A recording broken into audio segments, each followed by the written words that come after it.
Hello दोस्तों, आप सभी लोग कैसे हैं? उम्मीद करते हैं कि आप सभी लोग स्वस्थ होंगे। तो चलिए आज हम बताएंगे आपको क्लास 12 का सहसंयोजक योगों का सूत्र निकालना बताएंगे आपको हम कैसे निकलता है। तो ध्यान दीजिएगा, अगर आपका कोष्टक के ये छोटा कोष्टक है, छोटा कोष्टक के पहले आपका अगर कोई अंक लिखा है, ठीक है, पहले लिखा है, बाद में आपका ये क्लोराइड लिखा है, तो ये तो आपका हो गया आयन। बाकी ये क्या हो गया, ये कॉम्प्लेक्स के अंदर आएगा। किसके अंदर? कॉम्प्लेक्स के अंदर। कॉम्प्लेक्स मतलब ये आपका कॉम्प्लेक्स के अंदर आएगा, ठीक है। बाकी आपका क्लोराइड आपका कोष्टक के बाद में है, तो ये तो क्लोराइड हो जाएगा यहाँ पर Cl, ठीक है। अब यहाँ चार्ज की बात होती है, पहले जान लेते हैं। पहले किसका निकालना है? इसमें कोबाल्ट का निकालना होता है, अक्षिका संख्या जो यहाँ भरा होता है, तो इसके कोबाल्ट के लिए हम x मान लेंगे। NH3 का चार्ज कितना होता है? 0 होता है।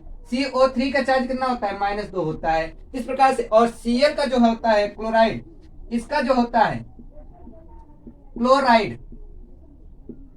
क्लोराइड का जो होता है चार्ज कितना होता है? -1 होता है, ठीक है। इस प्रकार से इसके चार्ज होते हैं। तो देखिएगा, तो हमने निकाला है, ध्यान दीजिएगा। अब यहाँ पहले क्या लिखेंगे? पहले यहाँ पर लिखा जाएगा, ये सभी क्या होगी, ये पहले प्लस में होते हैं, तो जो इसका नाम है वही लिखा जाएगा, ठीक है। तो पहले कोबाल्ट क्या लिखा जाएगा? कोबाल्ट CO, ठीक है। उसके बाद आपको क्या लिखा जाएगा? उसके बाद देखो, ये A से स्टार्ट है, एमीन A से स्टार्ट है, और आपका कार्बोनेटो C से स्टार्ट है।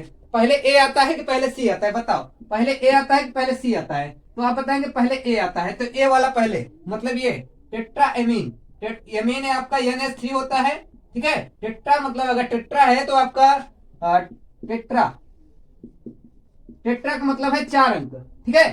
तो 4 आप यहाँ कर देंगे, ये टेट्रा हो गया। अब उसके बाद कार्बोनेटो है, कार्बोनेटो के लिए आपका क्या होता है? CO3, तो CO3 यहां दर्शा देंगे, ठीक है।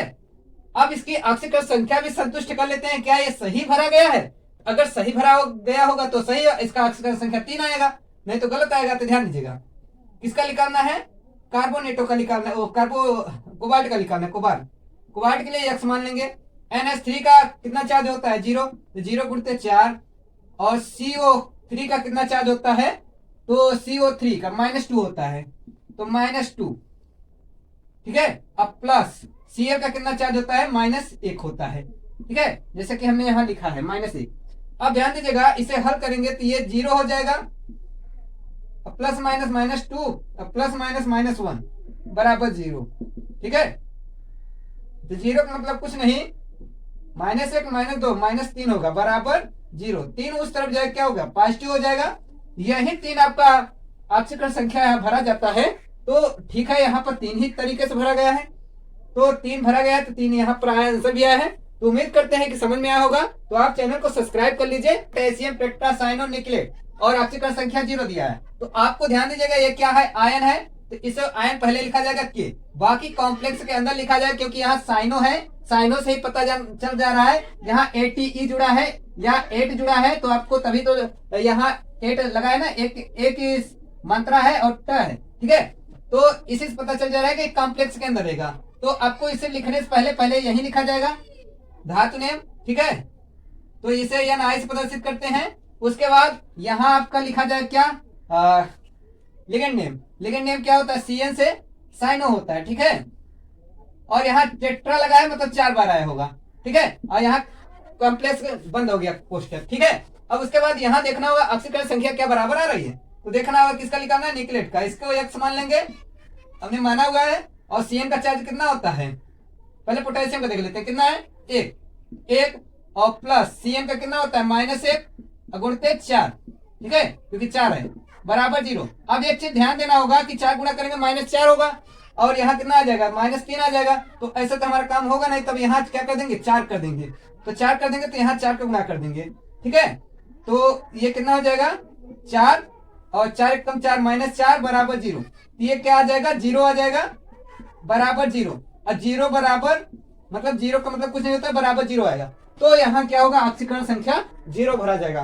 तो इस प्रकार से हमारा सही आपका सूत्र बन जाएगा, ठीक है। इसी प्रकार से निकाला जाता है। अगर हमारा वीडियो पसंद, क्वेश्चन नंबर 3 लेके आए हैं, ध्यान दीजिएगा, पोटेशियम हेक्सासाइनोफेरेट, ठीक है। तो आक्सीकरण संख्या 3 दिया है, तो ध्यान दीजिए कैसे निकालना है। देखो यहाँ फेरेट है, फेरेट मतलब Fe होगा, ठीक है।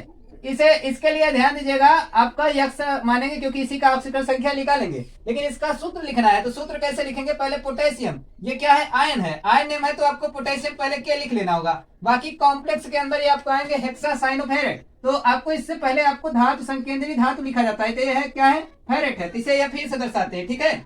उसके बाद आपको ये हेक्सासाइनो है, तो साइनो के लिए CN से दर्शाते हैं, हेक्सा लगाते इसलिए 6 का 6 होगा। अब ध्यान दीजिएगा, यहाँ कॉम्प्लेक्स बंद हो जाएगा, ठीक है। हमने सारा चीज लिख लिया। अब देखना यह है कि ऑक्सीकरण संख्या यहाँ 3 आना चाहिए, ठीक है। तो किसका निकालना है, ध्यान दीजिए, फेरेट बगल है तो इसके लिए हम यक्स माने हैं, ठीक है। अब प्लस पोटेशियम का कितना है, चार्ज 1, और यहाँ आपका CN का कितना होता है, -1 गुणते 6 बराबर 0। ऐसे तो आपको कितना आएगा, -5 आएगा। तो हमें एक काम करना होगा, क्योंकि 3 आना चाहिए, तो यहाँ 3 का कर दीजिए, तो यहाँ 3 आ जाएगा, ठीक है। तो अब कितना आएगा, +3 और 6 कम 6 -6 बराबर 0। तो 6 में से 3 जाएगा, कितना बचेगा, -3 बराबर 0। 3 उस तरफ जाएगा, क्या होगा, पॉजिटिव आ जाएगा। यही 3 आपका यहाँ भरा गया है।